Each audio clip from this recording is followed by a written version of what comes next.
조선 야담 기행 오늘의 이야기 시작합니다. 890년 신라시대 깊은 산세가 병풍처럼 둘러싼 강원도 어느 골짜기에 작은 마을이 있었습니다. 그 마을 초가집에서 5살 난 아이가 사경을 헤매고 있었습니다. 그때 한 여인이 조용히 문 앞에 나타났습니다. 28세 무녀 월명이었습니다. 그녀의 모습은 초라했지만 눈빛만은 깊은 산속 샘물처럼 맑고 강렬했습니다. 낡은 흰색 무명 치마 저고리는 기워 입은 자국이 여러 겹이었고 허리춤에는 오색 천띠와 작은 나무 실령패가 보입니다. 월명은 아무 말 없이 아이 곁에 무릎을 꿇었습니다. 아이의 어머니는 지푸라기라도 잡는 심정으로 그녀를 맞아들였습니다. 월명은 먼저 아이의 맥을 짚었고 아이의 맥은 너무 미약했습니다. 이미 혼이 반쯤 육신을 떠난 상태였습니다. 그녀는 품 안에서 오색 헝겊 조각들을 꺼내 바닥에 작은 제단을 만들었습니다. 중앙에는 정화수를 담은 낡은 토기를 놓았습니다. 촛불 하나, 쌀 한 줌, 그리고 정성, 그것이 전부였습니다. 월명의 입에서 낮은 주문이 흘러나왔습니다. 천지신명과 산천초목 신령에게 어린 생명을 불쌍히 여겨달라 간청했습니다. 아직 피지도 못한 꽃봉오리를 거두어 가지 말아달라고 간절히 기도하였습니다. 그녀의 목소리는 낮았지만 묘한 울림이 있었습니다. 그녀의 손이 아이의 이마에 닿자 신기하게도 아이의 경련이 멈추었고 거친 숨소리가 점점 잔잔해졌습니다. 두어 시간이 흐른 후 해가 중천에 걸릴 무렵 아이는 조용히 잠에 빠져들었고 거친 숨소리도 잠잠해졌습니다. 아이의 어머니는 월명의 손을 붙잡고 감사의 눈물을 흘렸습니다. 월명이 일어서려는 순간 멀리서 말발굽 소리가 들려왔습니다. 마을 사람들이 모여 웅성거리기 시작했고 누군가 다급하게 소리쳤습니다. 최참파님 오신다. 비단 옷을 입은 양반 일행이 월명이 있는 초가집 앞에 말을 세웠습니다. 최참파는 소리쳤습니다. 천한 무녀 따위가 우리 마을에서 함부로 구판을 벌이다니. 그녀는 최참판을 똑바로 바라보며 아픈 아이를 돌봤을 뿐인데 무엇이 잘못되었냐고 물었습니다. 천민 따위가 자신에게 대꾸를 하다니 그것도 이렇게 당당한 눈빛으로. 내심 놀라며 그는 소리쳤습니다. 주제를 모르는 것. 내놈 같은 천민이 감히 의원 흉내를 내다니. 두 번째 채찍질이 날아왔고 이번에는 어깨였습니다. 흰 무명 옷에 붉은 핏자국이 번졌습니다. 세 번째는 등, 네 번째는 팔, 다섯 번째는 다시 얼굴. 월명의 입가에서 피가 흘러내렸지만 그녀는 끝까지 무릎을 꿇지 않았습니다. 결국 월명은 6대의 채찍질을 맞고 나서야 마을에서 쫓겨났습니다. 월명은 비틀거리며 마을을 떠나고 그녀의 뒤에는 아이 어머니의 울음소리가 메아리 쳤습니다. 해가 서산으로 기울 무렵 월명은 경주 외곽의 낡은 움막에 도착했습니다. 그곳은 그녀와 제자 소리개가 사는 곳이었습니다. 막이라고 하기도 민망한 나뭇가지와 풀로 엮어 비가 새는 허름한 공간입니다. 16살 소리개가 스승을 맞이했습니다. 그녀는 월명의 상처를 보자마자 눈물을 터뜨렸습니다. 소리개는 급히 물을 떠와 스승의 상처를 닦아주었습니다. 월명은 통증에도 불구하고 조용히 미소 지었고 그것만으로도 충분하다고 말했습니다. 소리개가 물었습니다. 스승님은 신라에서 가장 뛰어난 무녀이고 왕실의 무당들보다 뛰어난 능력을 가지셨는데 왜 이렇게 천대를 받으셔야 하냐고 말입니다. 소리개의 말을 들은 월명의 눈빛은 그 모든 것을 초월한 듯 평온했습니다. 그날 밤 월명은 좁은 움막 한쪽에 작은 제단을 차려놓고 기도를 올렸습니다. 촛불 하나, 정화수 한 그릇, 그리고 정성. 그녀의 기도는 자신을 위한 것이 아니었습니다. 그날 밤 완전히 다른 세계, 경주의 중심, 월성 왕궁. 화려한 기와 지붕과 큰 기둥, 금빛 장식으로 치장된 이곳은 신라의 권력이 집중된 공간입니다. 하지만 그 화려함 뒤에는 음습한 그림자가 드리워져 있었습니다. 진성 여왕의 침전, 비단 휘장 너머로 여인의 비명이 터져 나왔습니다. 여왕은 침상에서 몸부림치고 있었고 온몸이 식은 땀으로 흠뻑 젖었으며 눈은 초점을 잃은 채 허공을 응시하고 있었습니다. 45의 진성 여왕은 한때 신라에서 가장 아름다운 여인 중 하나였습니다. 하지만 지금 그녀의 얼굴은 해골처럼 야위었고 한때 윤기 흐르던 피부는 창백하고 거칠어져 있었습니다.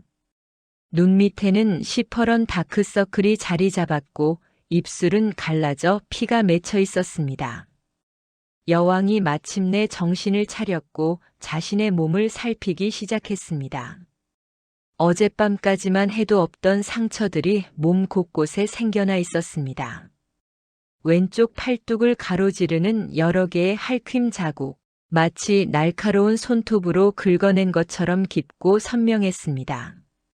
오른쪽 어깨에도 물린 듯한 자국이 있었고 가슴에는 붉은 손자국이 찍혀 있었습니다. 귀화 부인이 조심스럽게 다가왔습니다. 39세의 귀화 부인은 여왕의 유모의 딸로 어릴 적부터 여왕을 곁에서 모셔온 가장 가까운 측근이었습니다. 그녀는 여왕의 상처를 보며 눈물을 흘렸습니다. 귀화 부인은 여왕을 안아주려 했지만 여왕은 그녀마저 밀쳐냈습니다. 가까이 오지 마. 내게까지 이 저주가 옮을지 몰라. 동이틀 무렵 여왕은 겨우 진정되었지만 더 이상 잠들 수 없었습니다. 잠이 들면 또 끔찍한 악몽이 찾아올 것이 분명하기 때문입니다. 그녀는 창밖을 바라보았고 그녀의 눈엔 아름다운 정원도 회색빛으로 보였습니다. 다음 날 아침 대신들이 모인 조회. 넓은 대전에는 수십 명의 고위 관료들이 도열해 있습니다.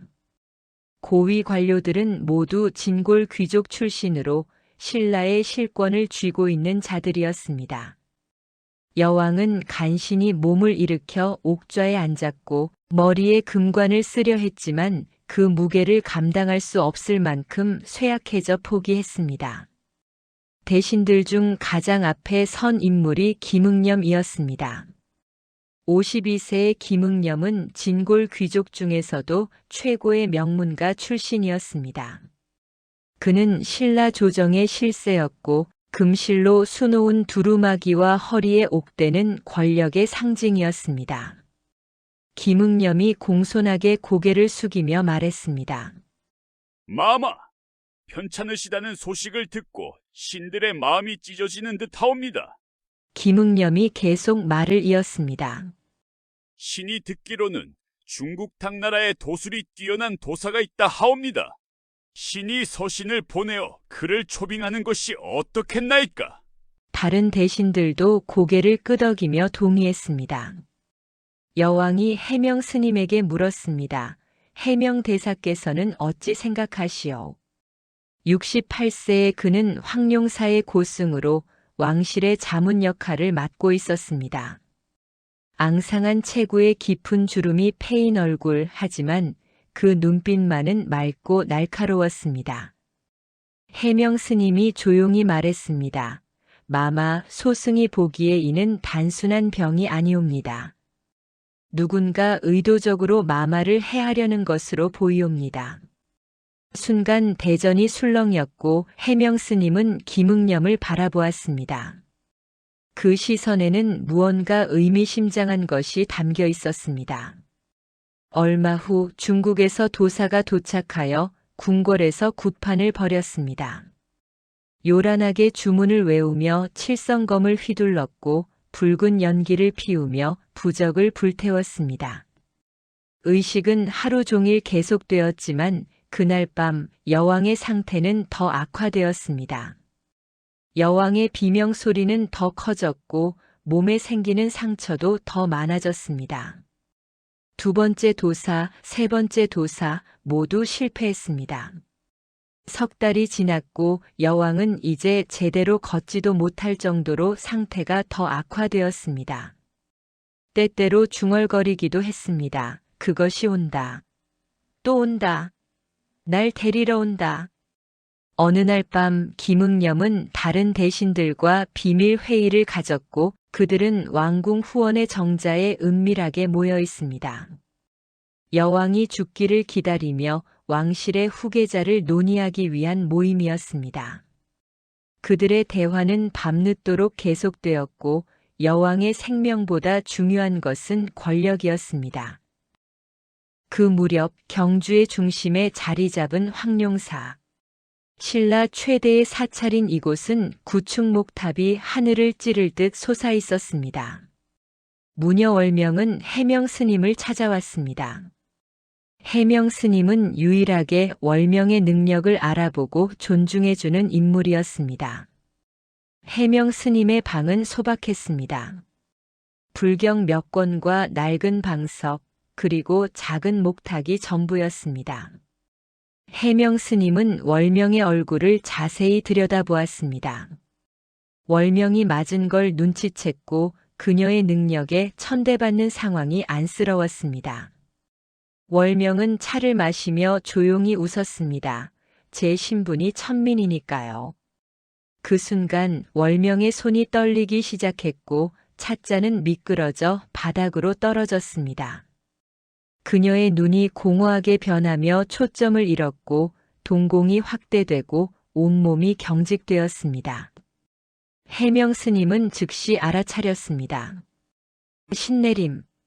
영적 존재가 월명의 몸을 빌려 무언가를 보여주고 있는 것이었습니다. 그녀의 몸이 경련하기 시작했으며 땀이 이마를 타고 흘러내렸습니다. 월명, 정신 차려. 스님의 목소리에 월명이 서서히 정신을 차렸고 그녀는 헉헉거리며 숨을 몰아쉬었습니다. 무엇을 보았는가? 스님이 물었습니다. 월명이 중얼거렸습니다. 붉은 피가 금빛 용포를 물들이고 백골이 옥좌에 앉아있고 그 아래 어둠 속에 월명의 얼굴은 창백해져 말을 이었습니다. 왕궁에 엄청난 저주가 있습니다. 누군가 의도적으로 왕실을 저주하고 있어요. 그런데 이상한 것은 저주의 근원이 아주 가까운 곳에서 느껴집니다. 왕궁 아닙니다. 저주를 건 자가 왕궁 밖이 아니라 안에 있어요. 그것도 아주 높은 지위. 해명 스님은 한참을 침묵했습니다. 그는 염주를 굴리며 깊이 생각에 잠겼습니다. 월명, 자네 말대로라면 이건 단순한 저주 사건이 아니네. 자네가 도울 수 있겠는가? 스님이 말했습니다. 월명은 잠시 망설였습니다. 천민무녀가 왕실에 들어간다는 것은 엄청난 위험이며 금기였습니다. 더구나 실패한다면 목숨을 잃을 수도 있는 일입니다. 하지만 그녀는 말했습니다. 해보겠습니다. 저주받은 영혼은 구해야 합니다. 그것이 평민이든 왕이든. 해명 스님은 월명의 손을 꽉 잡아주었습니다. 밤이 깊어졌고 월명은 황룡사를 떠났습니다. 별이 총총한 하늘 아래 그녀는 자신의 움막으로 돌아가는 길을 걸었습니다. 월명은 소리개에게 오늘 있었던 일을 모두 말해주었습니다. 소리개의 얼굴이 점점 어두워졌고 월명을 말렸습니다. 소리개야, 두려워하지 마라. 나는 내가 해야 할 일을 할 뿐이다. 하지만 스승님이 다치시면 전 어떻게 해요? 소리개는 조용히 눈물을 흘립니다. 사흘 후 왕궁 대전. 아침 조회 시간 대신들이 도열한 가운데 해명 스님이 앞으로 나섰습니다. 마마의 병환이 석 달째 차도가 없으시옵니다. 당나라 도사, 신라의 유명한 의원 모두 소용이 없었나이다. 해명 스님이 계속 말을 이었습니다. 월명이라는 무녀가 있사온데 영적 능력은 제가 60년 수행하며 본 중 가장 뛰어나옵니다. 저주를 풀 수 있는 자가 있다면 그것은 바로 월명일 것이옵니다. 김응념이 비웃음을 치며 말합니다. 대사께서 직접 추천하는 사람이 천민무녀라고 하셨나이까? 그 말을 들은 해명 스님의 목소리가 단호해졌습니다. 도사들이 모두 실패했기에 다른 방법을 찾아야 하지 않겠나이까? 월명의 능력은 검증되었사옵니다. 지난 10년간 그녀가 살린 목숨이 수백에 이르옵니다. 김응념이 손을 들어 스님의 말을 가로막았고 천민이 감히 마마의 침전에 들어온다. 그것은 왕씨를 모욕하는 일이오. 다른 대신들도 김응념의 말에 동의하는 듯한 표정을 지었습니다. 해명 스님은 물러서지 않았습니다. 신은 다만 마마를 살리고자 하는 마음뿐이옵니다. 월명이 실패한다 해도 손해볼 게 없지 않소. 김응념은 더 이상 이 문제를 논하지 말자고 대신들을 설득했으며 해명 스님은 한숨을 쉬며 물러섰습니다. 조회가 끝나고 김응념은 측근 서너 명과 함께 은밀하게 방으로 들어갔습니다. 그 무녀를 왕궁에 들이면 곤란합니다. 만약 그녀가 진짜로 실력이 있다면. 김응념이 손을 저으며 말했습니다. 걱정 마시오. 절대 천민무녀를 드릴 수는 없소. 계획에 차질이 생기면 안 된다는 대신들의 얘기를 듣고 김응념은 깊은 생각에 잠깁니다. 한편 왕궁 후원 해명 스님은 홀로 연못가를 거닐고 있었습니다. 그의 마음은 무거웠고 대신들의 반응이 너무 이상하다 여겨졌습니다. 그때 조용한 발소리가 들렸고 돌아보니 귀화 부인이었습니다. 그녀의 얼굴엔 눈물 자국이 선명했습니다.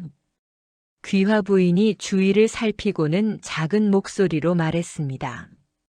마마께서 오늘 밤을 넘기지 못하실 수도 있어요. 어젯밤에는 거의 1시즌 동안 비명을 지르시고 온몸에 이상한 자국들이. 귀화 부인이 말을 잇지 못하고 흐느꼈습니다. 대사님, 그 월명 무녀님을 마마께 보내주실 수 없나요? 대신들이 뭐라 하든 상관없어요. 해명 스님은 한참을 고민하다 천천히 고개를 끄덕였습니다. 알겠습니다. 하지만 부인께서 직접 하셔야 합니다. 비밀리에 월명을 왕궁에 들이십시오. 후원의 비밀 통로를 이용하면 됩니다. 귀화 부인의 눈이 빛났습니다. 대사님 감사합니다. 그날 밤 귀화 부인은 은밀히 왕궁을 빠져나갔습니다. 한밤중 월명의 움막. 월명과 소리개가 잠자리에 들려던 순간 조심스럽게 문을 두드리는 소리가 들렸습니다. 문 좀 열어주세요. 낯선 여자의 목소리였습니다. 월명은 조심스럽게 문을 열었고 얼굴을 검은 천으로 가린 여인이 서 있었습니다. 40대 초반으로 보이는 단정한 얼굴의 여인 귀화 부인이었습니다. 제발 마마를 살려주세요.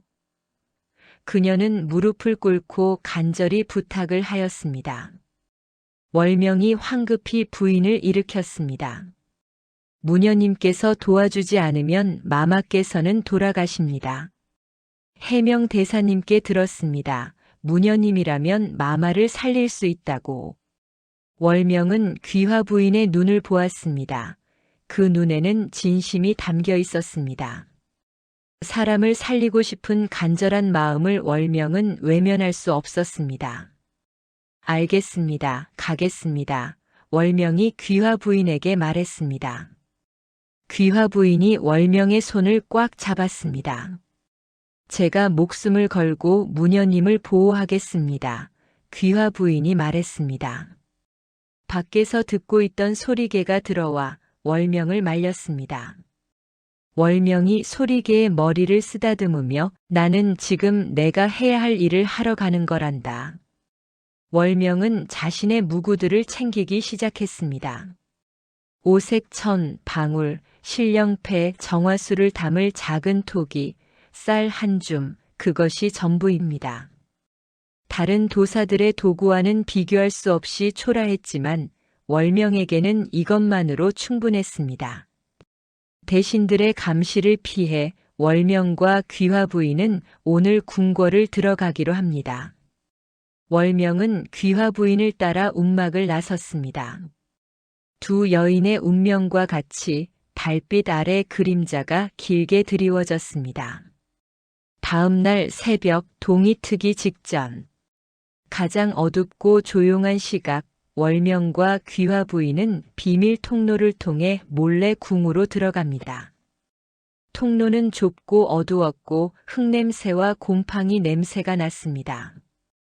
두 사람은 조심조심 발걸음을 옮겼고 마침내 후원의 한 정자 뒤쪽으로 빠져나왔습니다.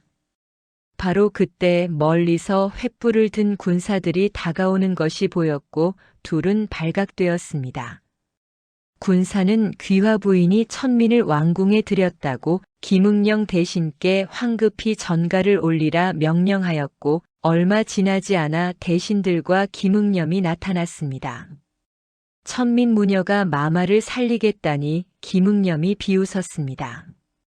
월명이 김응념을 똑바로 바라보며 말했습니다. 해보지 않으면 모릅니다. 하지만 시도는 해볼 수 있지 않겠습니까? 김응념의 입가에 비웃음이 번졌습니다.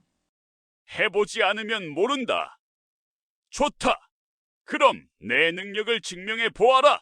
다른 대신이 끼어들어 김응념에게 제안을 했습니다. 김 대신 저자의 능력을 시험해보고 처벌하는 것이 어떻겠소? 김응념은 대신들의 의견대로 월명을 시험해보기로 했습니다. 날이 완전히 밝았습니다. 왕궁 마당에는 대신들과 군사들 그리고 많은 궁녀들이 모여 있습니다. 잠시 후 병든 하인이 끌려 나왔습니다. 이 하인은 병으로 인해 얼굴은 누렇게 뜬 상태였고 온몸은 떨고 있었습니다. 김응념이 소리쳤습니다. 이 자는 한 달 전부터 원인 모를 병을 앓고 있다. 내가 이 자를 고칠 수 있겠느냐? 환자를 보지 않고서는 치료할 수 없다고 월명은 당당히 말했습니다. 김응념은 월명이 환자를 보도록 허락했습니다. 월명은 다가가 환자를 살폈습니다. 그녀는 한참 침묵하다 조용히 말을 꺼냈습니다. 이분은 병이 아니라 독입니다. 음식에 섞인 느린 독, 순간 주변이 술렁였고 김응념의 얼굴이 굳어졌습니다. 월명은 가로줄이 선명한 환자의 손톱을 가까이 가져가 대신들에게 보여주었습니다. 손톱의 하얀 가로줄은 비소 중독의 전형적인 증상입니다. 그리고 환자의 머리카락을 근처 횃불에 태우며 특이한 비릿하면서도 알싸한 냄새를 맡게 해주었습니다. 이 냄새는 비소가 체내에 축적되었을 때 나는 것입니다. 월명의 명확한 진단은 듣고 주변이 술렁거렸습니다. 월명은 이어서 말을 했습니다. 마마의 병은 왕실 내부의 누군가가 한 일입니다. 외부인이 여왕 마마의 침전까지 접근하여 저주 도구를 설치하는 것은 불가능하니까요. 김응념의 얼굴이 창백해졌습니다. 월명이 차분하게 말을 이었습니다. 저주는 근접성을 필요로 합니다. 특히 이렇게 강력하고 지속적인 저주라면 저주 도구는 아주 가까운 곳에 있어야 합니다. 침전 안이나 침전 바로 아래. 그리고 한 가지 더. 도사들의 의식이 실패할 때마다 여왕 마마의 상태가 오히려 악화되었다고 들었습니다.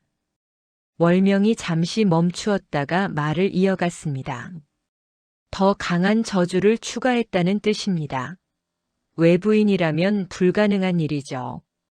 다른 대신들이 서로를 쳐다보기 시작했고 월명의 말은 그들 사이에 균열을 만들고 있었습니다.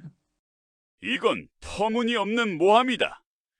이 자는 우리를 분열시키려는 것이다. 김응념이 소리쳤습니다.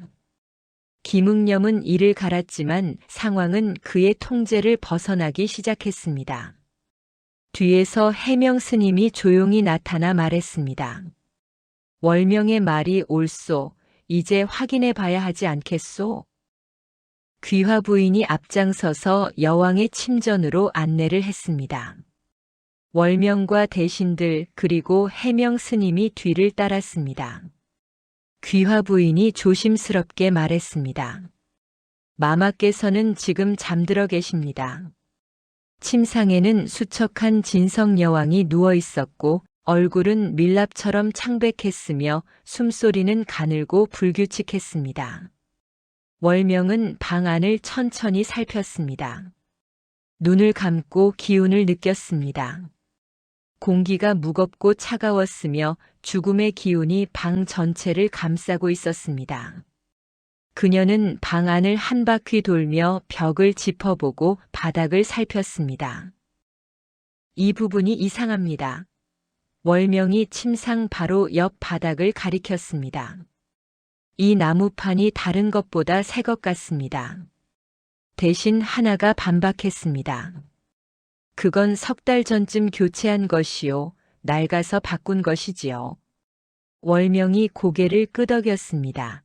여왕 마마의 증상이 시작된 시기와 정확히 일치하는군요.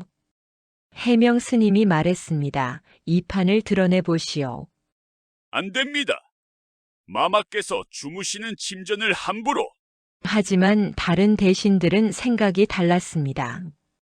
군사들이 나무판을 조심스럽게 드러냈고 아래에는 흙이 드러났습니다. 월명이 무릎을 꿇고 흙을 손으로 조심스럽게 파기 시작했습니다. 한참을 파자 그녀의 손이 무언가에 닿았습니다. 천으로 싼 작은 꾸러미였습니다. 천을 풀자 안에는 나무로 깎은 작은 인형, 여자의 형상이었고 금실로 왕관 모양이 새겨져 있었습니다. 명백히 여왕을 상징하는 인형. 그 인형의 몸에는 수십 개의 바늘이 꽂혀 있었습니다.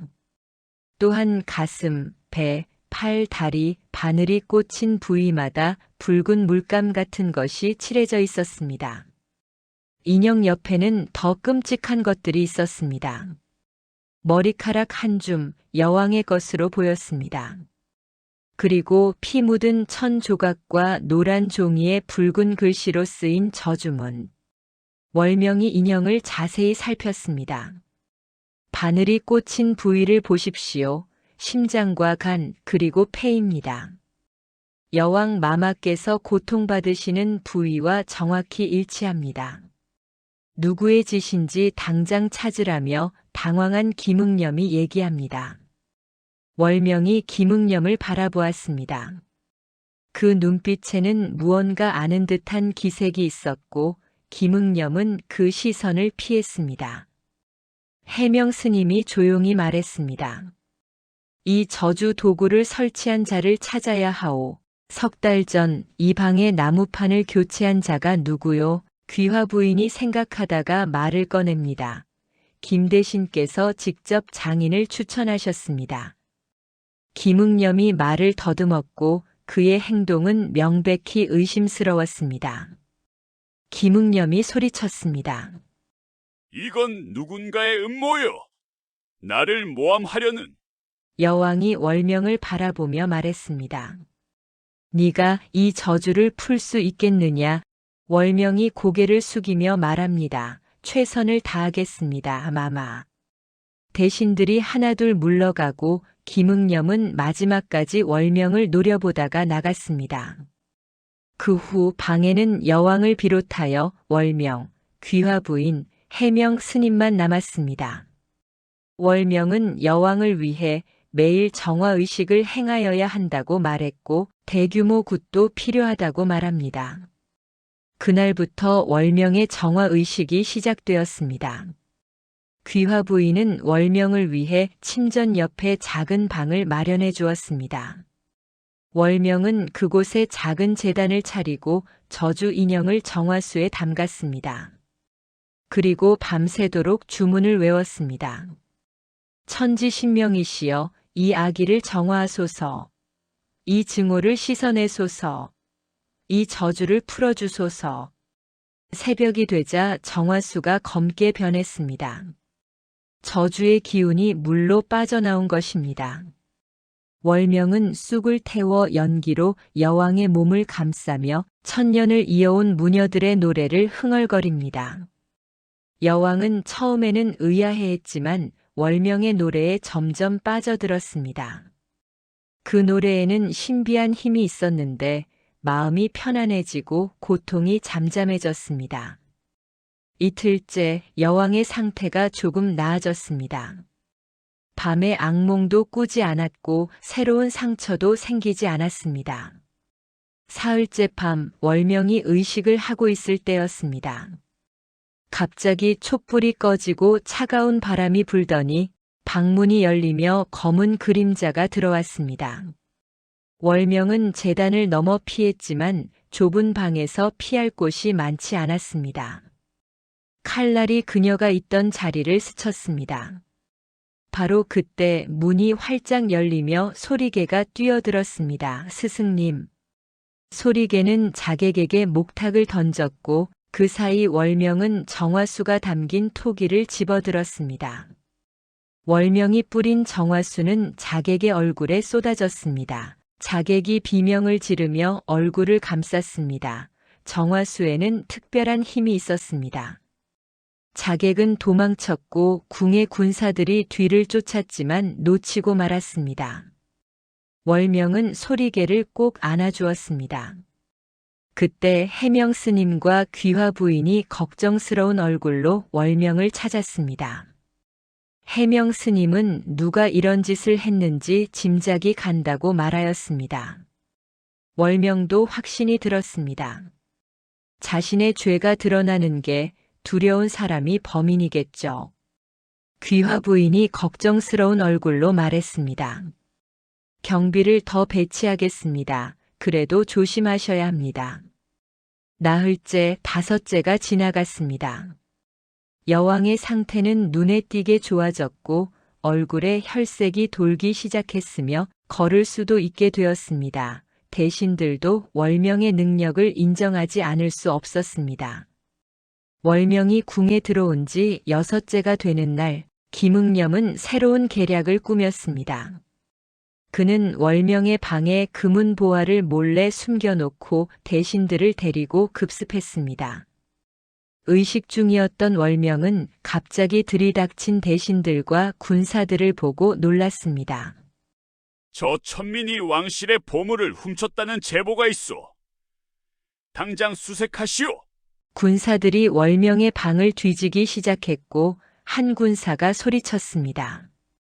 그가 월명의 작은 보따리에서 금비녀와 옥 장신구를 꺼내 보여주었습니다. 명백히 왕실의 것으로 보이는 귀중품들이었습니다.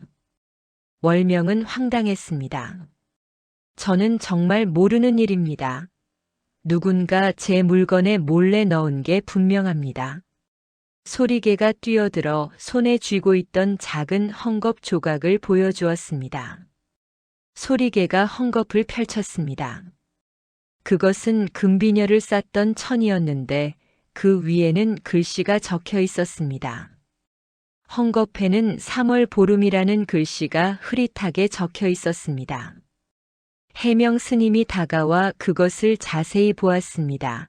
이것은 궁중 창고의 관인이로군.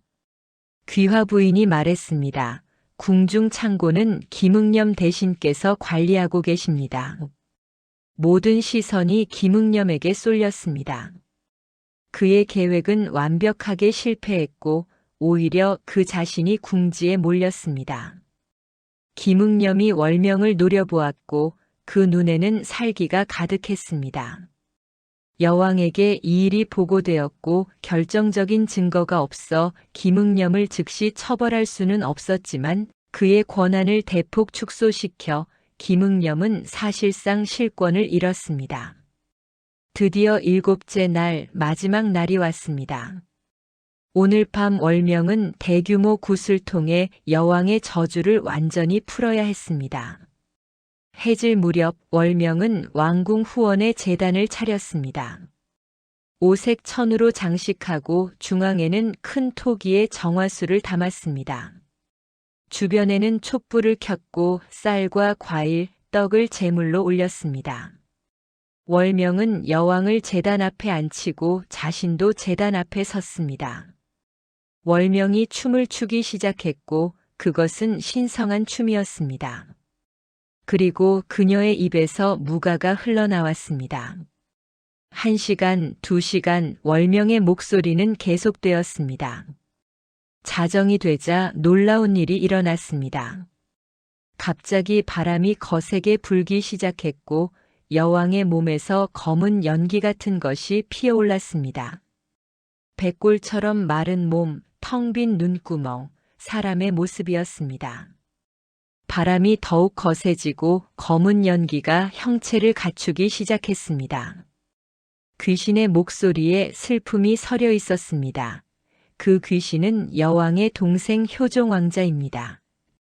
나는 독살당했다. 왕위를 노리는 자들에게. 하지만 아무도 진실을 밝히지 않았다. 원혼이 울부짖으며 손가락으로 어둠 속을 가리켰습니다. 어둠 속에서 한 사람이 비틀거리며 나타났습니다.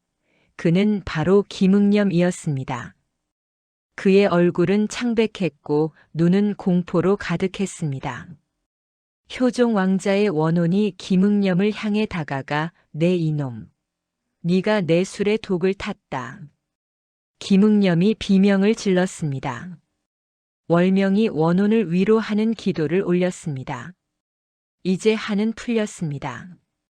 진실이 밝혀졌고 아기는 벌을 받을 것입니다. 원혼이 점점 희미해졌고 마침내 빛의 입자가 되어 사라졌습니다.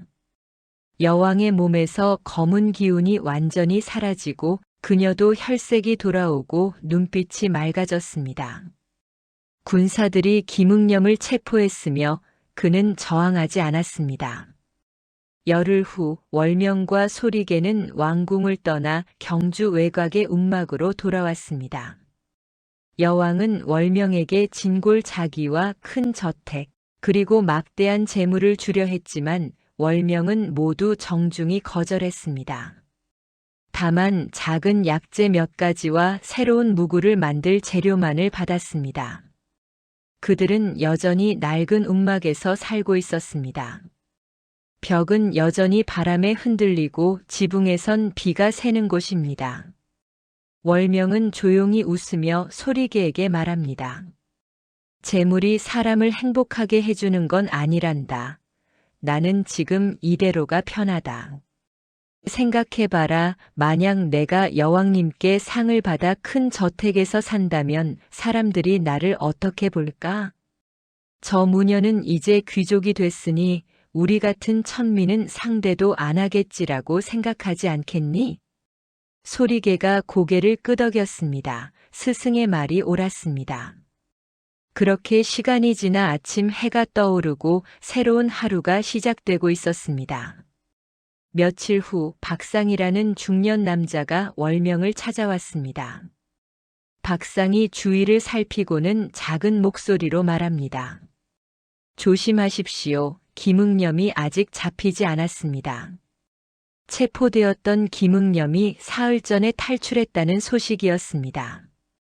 월명은 침착하게 대답합니다. 알려주셔서 감사합니다. 조심하겠습니다. 박상이 안타까운 표정을 지으며 제가 몇 사람을 보내겠습니다. 제 동료들이 밤에 근처를 순찰하겠습니다. 월명은 그것도 필요 없다며 거절을 하였습니다. 김응념은 위험한 인물이고 그는 분명히 복수를 계획하고 있을 것이기 때문입니다. 월명도 내심 긴장하고 있습니다. 신라 말기 892년 경주에서 멀리 떨어진 산속 깊은 곳 버려진 절터. 탈옥한 김응념과 측근들이 숨어 있는 곳입니다. 그의 눈은 월명에 대한 증오와 복수심으로 가득 차 있었습니다. 월명, 그 천민년. 모든 게 그년 때문이다. 김응념은 같이 탈옥한 측근들과 모여서 복수에 대하여 논의 중입니다. 측근 하나가 조심스럽게 말했습니다. 대감마님, 이제 어찌하시겠습니까? 왕실에서는 대감마님을 역적으로 낙인 찍었고 현상금까지 걸렸습니다. 김응념이 소리쳤습니다. 나는 모든 걸 잃었다. 권력, 재산, 명예. 이건 모두 그년 때문이다. 그년을 없애야 한다. 그년만 없으면 김응념이 계획을 세우기 시작했습니다. 그녀는 왕실의 도움도 거절하고 움막에서 살고 있다 들었다. 그는 월명을 직접 죽일 수는 없었습니다. 그건 너무 위험하다 생각합니다. 월명의 평판을 떨어뜨려야 한다. 사람들이 그년을 두려워하게 만들어야 돼. 그년이 사악한 요술을 쓴다는 소문을 퍼뜨려라. 여왕을 조종하려 한다는 소문도 같이. 측근들은 불안했지만 그를 따를 수밖에 없었습니다. 그들도 이미 김응념과 같이 역적의 일당으로 낙인 찍혀 있었기 때문입니다. 며칠 후 경주시장에서 이상한 소문이 퍼지기 시작했습니다. 월명이라는 무녀가 사악한 요술을 쓴다더라. 그 무녀에게 가면 오히려 저주를 받는다더라. 처음에는 소수만 믿었지만 소문은 점점 퍼져나갔고 보수적인 귀족들 사이에서 이 소문은 빠르게 확산되었습니다. 그들은 천민무녀가 왕실에 영향력을 행사하는 것을 결코 좋아하지 않았기 때문입니다. 보름이 지나자 소문은 경주 전역에 퍼졌고 월명을 찾는 사람들의 발길이 뚝 끊겼습니다. 예전에는 매일같이 도움을 청하던 사람들이 이제는 월명의 움막을 멀리서 보기만 하고 돌아갔습니다. 시간이 지날수록 상황은 점점 더 나빠졌습니다. 월명을 본 사람들이 서로 수군거리고 아이들은 그녀를 보고 도망쳤습니다. 어느 날 월명이 시장에서 약재를 사려고 하자 상인이 고개를 저으며 물건을 팔 수 없다고 말합니다. 월명은 너무 놀라 이유를 물어보았습니다. 무녀님께 물건을 팔면 가게에 저주가 내린다는 소문이 그래서 안 됩니다. 월명은 더 이상 말하지 않고 돌아섰습니다. 그녀의 뒤에서 사람들의 수군거리는 소리가 들려왔습니다. 저 여자 때문에 왕실이 혼란스럽다더라. 천민 주제의 여왕을 조종한대. 월명은 아무렇지 않은 척했지만 가슴 깊은 곳에서는 슬픔이 차올랐습니다. 그날 밤 월명은 혼자 제단 앞에 앉아 기도했습니다. 신령이시여, 제가 무엇을 잘못했나이까? 제가 가는 길이 틀린 것이옵니까? 시간이 지날수록 소문이 더 크고 빠르게 퍼졌습니다. 며칠 후 한밤중 귀화 부인이 월명의 움막을 찾았습니다. 그녀의 얼굴에는 미안함이 가득해 보였습니다.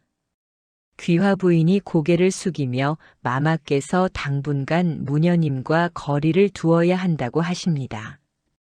그리고 마마께서 이것만은 꼭 전하라고 하셨습니다. 귀화 부인이 작은 보자기를 건네주었습니다.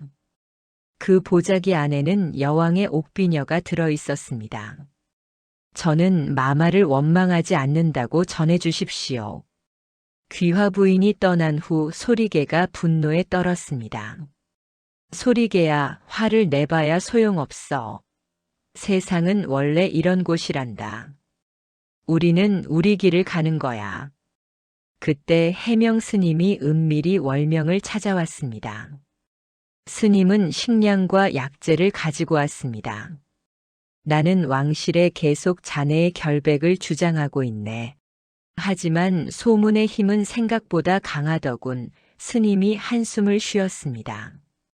김응념의 짓이 분명한데 그자는 너무 교묘하게 숨어 있으니 잡을 방도가 없네. 월명이 쓸쓸하게 웃었습니다. 월명은 천민으로 태어난 이상 이런 일은 언제든 일어날 수 있는 것이라 생각했습니다. 해명 스님은 더 이상 말하지 않고 월명의 손을 꽉 잡아주었습니다. 한 달이 지나고 월명과 소리개의 상황은 더욱 어려워졌습니다. 식량이 떨어져 월명은 산에서 나무를 캐며 연명했습니다. 소리개는 몰래 시장에 가서 품팔이를 하며 돈을 벌었습니다. 어느 날 저녁 낯선 여인이 움막을 찾아왔습니다. 24쯤 되어 보이는 아름다운 얼굴이었지만 그 눈빛에는 깊은 슬픔이 서려 있었습니다. 그녀는 경주에서 가장 유명한 기녀 설화입니다. 설화는 주위를 살피고는 작은 목소리로 말했습니다. 무녀님을 돕고 싶습니다. 설화가 월명의 눈을 똑바로 쳐다보았습니다. 저도 천민입니다. 기녀라는 이름으로 평생 천대받으며 살았죠. 그리고 저는 알고 있습니다. 김응념이라는 사람이 무녀님을 음해하고 있다는 것을요. 귀족들 연회에 자주 불려 들어가는 설화는 그들이 술 취해서 하는 얘기를 듣고 월명을 만나러 온 것입니다. 김응념의 측근들이 계획적으로 소문을 퍼뜨리고 있어요.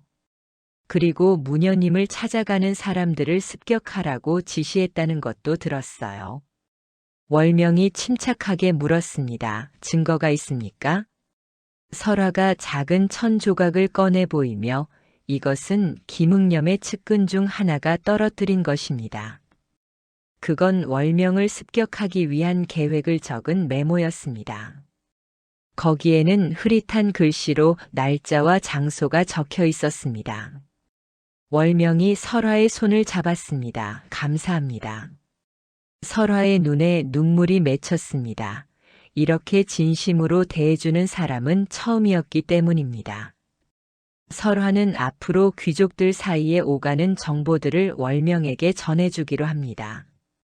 그리고 며칠 후 설화는 다른 소식을 전해주었습니다. 경주 북쪽 산속에 버려진 절터, 그곳에 김응념이 숨어 있다는 사실을 알려주었습니다. 월명은 해명 스님에게 메시지를 보냈고 스님은 이 사실을 왕실에 알렸습니다. 여왕은 군사들을 보내 절터를 수색하게 했지만 이미 김응념은 떠나고 없었습니다. 그 무렵 박상이 흥미로운 소식을 가지고 왔습니다. 무녀님, 제가 김응념이 저주 도구를 만들게 했던 도사에 대해 알아봤습니다. 그 도사는 이미 죽지 않았습니까? 설화가 얘기합니다. 그렇게 알려졌죠. 하지만 제 친구가 남쪽 지방에서 그와 비슷한 사람을 봤다고 해서요. 만약 그 도사가 살아있다면 그는 김응념의 죄를 증언할 수 있을 거예요. 월명은 결심했습니다. 그 도사를 찾아야겠습니다. 하지만 남쪽은 월명의 움막에서 열흘 이상 걸리는 거리였습니다. 월명은 남쪽 지방으로 그 도사를 찾아가기로 결정하고 준비가 시작되었습니다. 월명과 소리개 그리고 박상이 남쪽으로 떠나기로 합니다. 다음 날 아침 월명 일행은 남쪽을 향해 길을 나섰습니다. 길을 떠난 지 첫 사흘, 그들은 작은 마을들을 거치며 도사에 대한 정보를 수집했습니다. 그러나 도사에 대한 정보는 희미했습니다. 이튿날 그들은 더 외진 산길로 접어들었습니다. 박상은 외진 산길이라 주변을 경계하며 걸었습니다. 바로 그때였습니다. 앞쪽 숲에서 갑자기 화살이 날아왔습니다. 모두 재빨리 몸을 숨겼고 화살이 나무에 꽂히는 소리가 날카롭게 울렸습니다. 그 순간 숲에서 자객 여러 명이 나타났습니다. 그들은 모두 검은 천으로 얼굴을 가리고 있었습니다. 무녀는 우리가 맡을 테니 나머지는 처리하라. 우두머리로 보이는 자가 지시했습니다. 박상은 자객들과 맞섰고 칼과 칼이 부딪히는 날카로운 소리가 산속에 울려 퍼졌습니다. 월명은 자객 우두머리와 대치하며 김응념이 보낸 사람들인 것을 확신합니다. 자객은 월명에게 칼을 휘둘렀고 월명은 재빨리 피했지만 칼은 팔을 스치고 지나갔습니다. 자객은 계속 공격했고 월명은 계속 피했지만 좁은 공간에서 오래 버틸 수는 없었습니다. 바로 그때 월명이 품 안에서 부적을 꺼내 불에 태웠습니다. 부적이 타오르며 밝은 빛을 발했고 자객이 눈이 부셔 잠시 멈칫하는 순간 박상이 달려와 자객을 공격했습니다. 그 사이 월명과 소리개는 몸을 피하고 박상과 자객 우두머리가 치열하게 싸웠습니다. 절체절명의 순간, 갑자기 숲의 다른 쪽에서 군사들이 나타났습니다. 왕실의 군사들이었습니다. 자객들은 예상하지 못한 상황에 당황을 했고 도망치기 시작했습니다.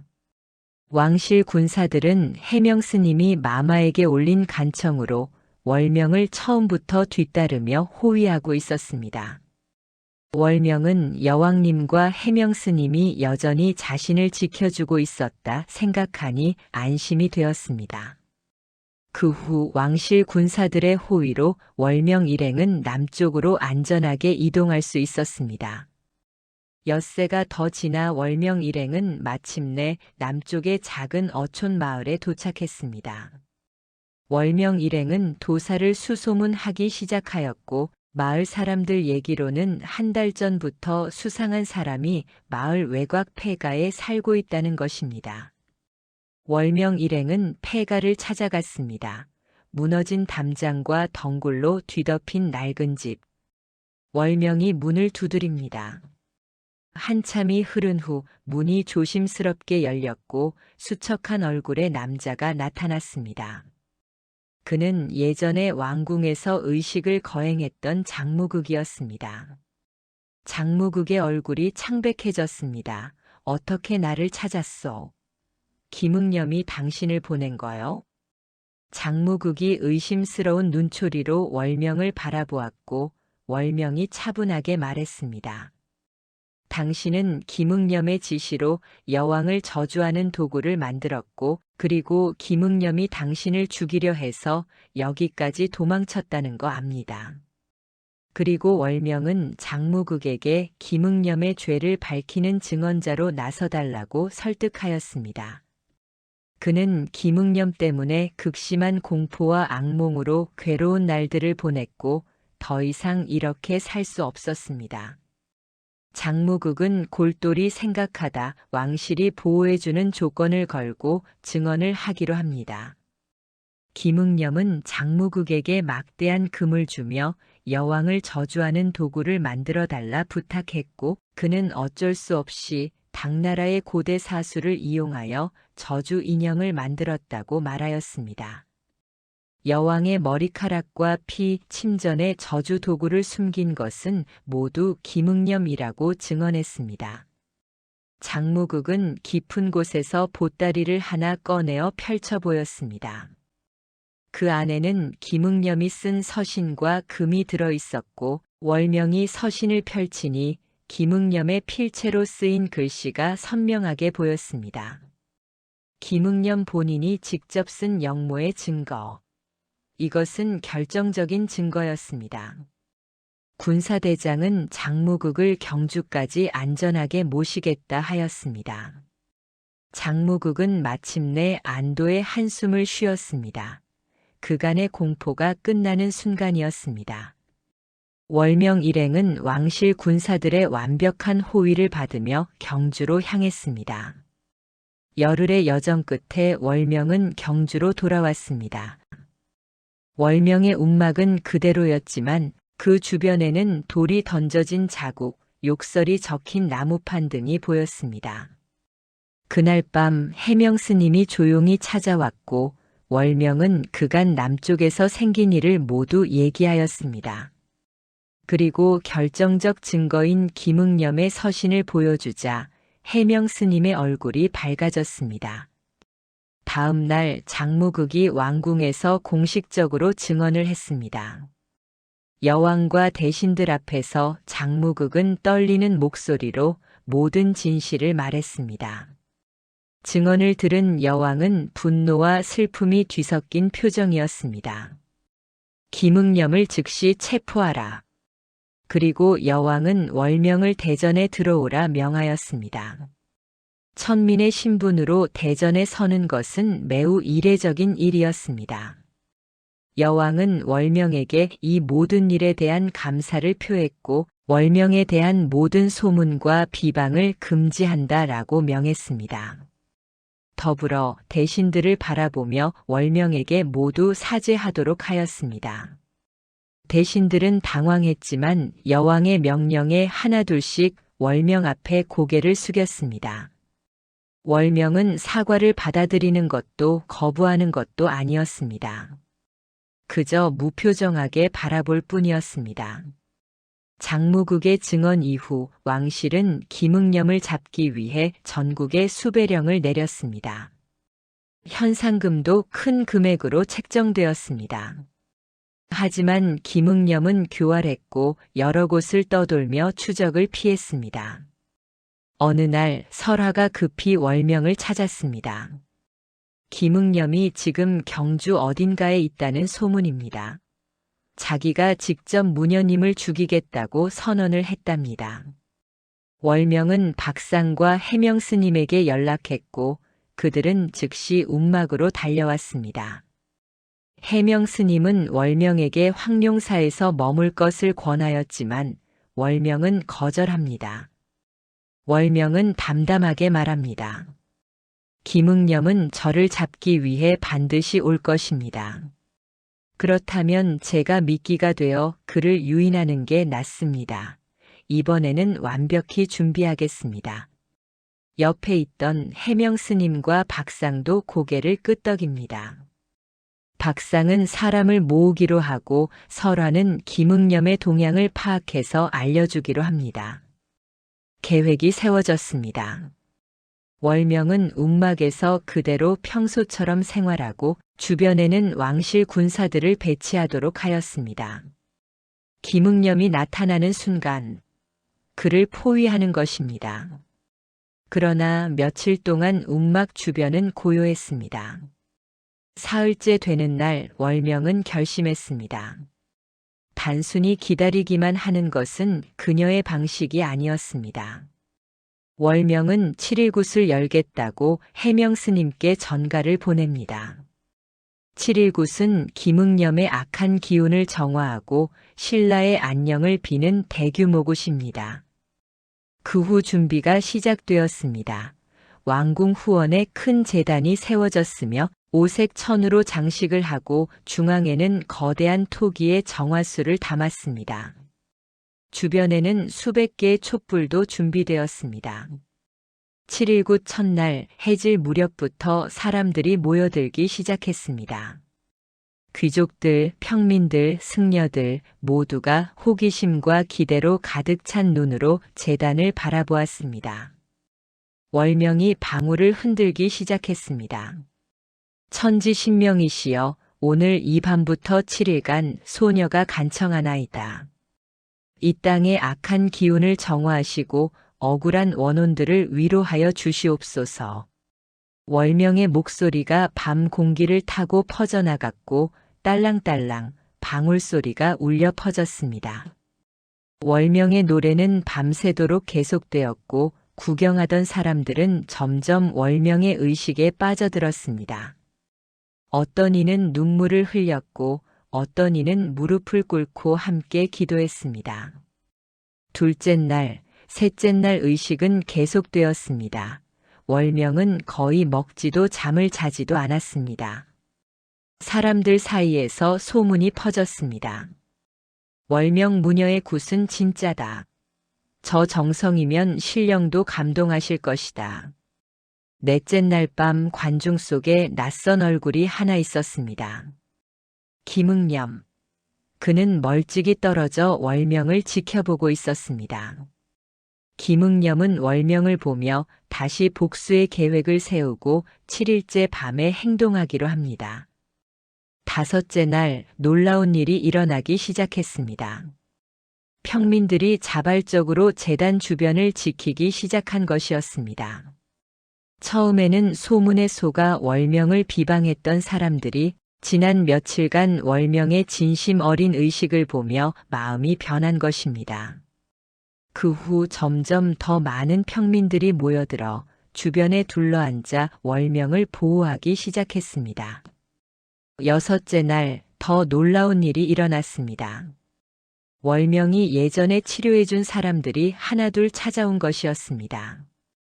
사람들이 울면서 월명에게 절을 했고 월명의 눈에서 눈물이 흘러내렸습니다. 월명이 평생 바라던 것이 이것이었습니다. 인정, 존중, 그리고 진심 어린 감사. 김응념은 멀리서 광경을 보며 더욱 분노했습니다. 저 천민년이 절대 용서할 수 없다. 내일 7일째 밤 의식이 절정에 이를 때 반드시 월명을 죽일 것이라 다짐했습니다. 김응념은 월명의 목에 꽂기만 하면 즉시 죽일 수 있는 독침을 준비했습니다. 드디어 7일째 밤이 왔습니다.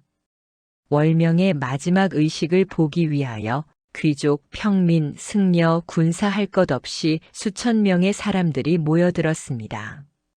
월명은 마지막까지 혼심의 힘을 다해 의식을 진행하고 있습니다. 그녀의 목소리가 점점 높아졌고 다시 춤을 추기 시작했습니다. 지친 몸이었지만 그 춤은 이전보다 더 강렬했습니다. 바로 그때 군중 속에서 검은 그림자가 빠르게 월명을 향해 움직였습니다. 김응념은 군중 사이를 빠르게 뚫고 제단으로 올라 독침을 월명의 목을 향해 날렸습니다. 그 순간 놀라운 일이 일어났습니다. 갑자기 강한 바람이 불어왔고 바람은 독침의 방향을 바꿨습니다. 독침은 월명의 목을 비껴나가 땅에 떨어졌습니다. 김응념은 당황했지만 포기하지 않고 주머니에 칼을 꺼내 월명을 죽이려 하였습니다. 수십 명의 사람들이 김응념에게 달려들었고 그는 붙잡히게 되었습니다. 그 순간 하늘에서 빛이 내려왔습니다. 달빛이 구름 사이로 쏟아져 내린 것입니다. 그 빛이 제단을 비추자 모든 사람들이 경외감에 무릎을 꿇었습니다. 월명이 마지막 주문을 외쳤고 모든 촛불이 한꺼번에 더 밝게 타올랐습니다. 그리고 따뜻한 바람이 사람들을 감쌌습니다. 마치 신령의 축복처럼 모든 의식이 끝나고 월명이 비틀거렸습니다. 하지만 그녀는 미소를 지었습니다. 해냈다. 모든 것을 해냈다. 다음 날 월명은 궁궐 뒤편 연못가에서 물을 바라보고 있었습니다. 그때 대신 여러 명이 그녀를 찾아왔습니다. 그들은 모두 진골 귀족으로 평생 천민을 내려다보며 살아온 사람들이었습니다. 대신들이 한 명씩 월명에게 사과했습니다. 월명은 진심이 없는 사과는 받지 않겠다고 단호하게 말했습니다. 여러분들의 눈을 보니 여전히 천민을 보는 눈빛, 그런 사과를 받아서 뭐 하겠습니까? 월명이 그들을 지나쳐 걸어갔고 대신들은 그녀의 뒷모습을 멍하니 바라보았습니다. 그날 밤 여왕이 월명을 침전으로 불렀고 그곳에는 귀화 부인이 같이 있었습니다. 월명이 앉자 여왕이 직접 차를 따라 주었습니다. 이것은 매우 이례적인 일이었습니다. 여왕이 월명의 눈을 똑바로 보며 말했습니다. 왕실의 무녀가 되어다오. 진골의 자귀를 주겠다. 그리고 큰 저택과 하인들, 그리고 충분한 재물도 너에게 주겠다. 평생 편안하게 살 수 있을 것이다. 월명은 대답하였습니다. 저는 왕실의 무녀가 아니라 백성들의 무녀이고 싶습니다. 마마, 저는 평생 천민으로 살았습니다. 저는 가난한 사람들의 고통을 압니다. 저는 그 사람들과 함께 살고 싶습니다. 제가 왕실의 무녀가 되는 순간 저는 더 이상 그들의 편이 아니게 됩니다. 여왕은 월명의 말을 이해했습니다. 신분의 벽은 그렇게 높았던 것입니다. 여왕은 재물이라도 주겠다고 월명을 설득하였지만 월명은 그 또한 거절하였습니다. 다음 날 월명과 소리개는 왕궁을 떠나 움막으로 돌아옵니다. 한 달 후 김응념의 처형일이 왔습니다. 시장 한복판에 사형대가 세워졌고 수많은 사람들이 모여들었습니다. 집행관의 칼이 들어올려졌고 김응념은 눈을 감았습니다. 김응념의 생은 끝났고 그가 걸었던 모든 저주도 끝났습니다. 3년이 흐른 어느 가을날 경주 외곽의 작은 마을 월명과 소리개는 여전히 같은 움막에서 살고 있었습니다.